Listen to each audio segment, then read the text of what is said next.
اور بے شک ہم نے داؤد کو اپنا بڑا فضل دیا، اے پہاڑوں اس کے ساتھ اللہ کی طرف رجوع کرو، اور اے پرندوں اور ہم نے اس کے لیے لوہا نرم کیا۔ اس آیات میں اللہ تعالیٰ نے حضرت داؤد علیہ السلام کے 3 فضائل بیان فرمائی ہیں۔ حضرت داؤد علیہ السلام کو اپنے طرف سے بڑا فضل دیا، پہاڑوں اور پرندوں کو حضرت داؤد علیہ السلام کے ساتھ تسبیح کرنے کا حکم دیا، حضرت داؤد علیہ السلام کے لیے لوہا نرم فرما دیا۔ حضرت داؤد علیہ السلام کے 3 فضائل تو اس آیات میں بیان ہوئی، اور 4 مزید فضائل درجہ ذیل آیات میں بیان ہوئی ہے۔ نمبر 1، حضرت داؤد علیہ السلام کو زبور عطا فرمائی گئی،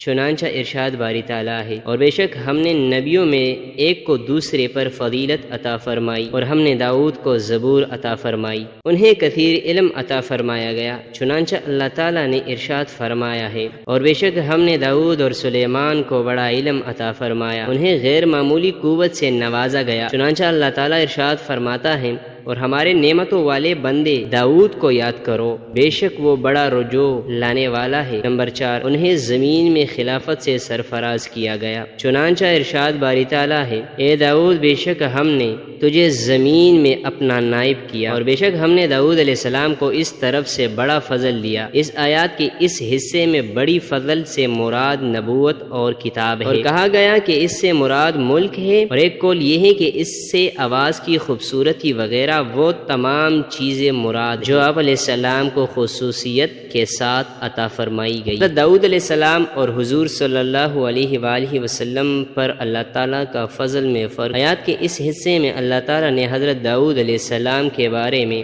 فرمایا ہے کہ ہم نے حضرت داؤد علیہ السلام کو اپنی طرف سے بڑا فضل دیا، جبکہ اپنے حبیب صلی اللہ علیہ وسلم کے لیے ہر طرح کے فضل اور فضل کے کمال کو بیان کرتے ہوئے ایک جگہ ارشاد فرمایا ہے کہ وَكَانَ فَضْلُ اللَّهِ عَلَيْكَ عَظِيمًا، اور آپ پر اللہ تعالیٰ کا فضل بہت بڑا ہے۔ اللہ تعالیٰ نے پہاڑوں اور پرندوں کو حکم دیا کہ اے پہاڑوں اور اے پرندوں، جب حضرت داؤد علیہ السلام تسبیح کرے تو تم بھی ان کے ساتھ تسبیح کرو، چنانچہ جب حضرت داؤد علیہ السلام تسبیح کرتے تو پہاڑ سے بھی تسبیح سننے جاتی اور پرندے جھک آتے، یہ آپ علیہ السلام کا معجزہ تھا، اور ہم نے اس کے لیے لوہا نرم کر دیا۔ حضرت داؤد علیہ السلام کے لیے اللہ تعالیٰ نے لوہا نرم فرما دیا، جبکہ آپ علیہ السلام کے دست مبارک میں آتا تو موم یا گوندے ہوئے آٹے کی طرح نرم ہو جاتا، اور آپ علیہ السلام اس سے جو چاہتے بغیر آگ کے اور بغیر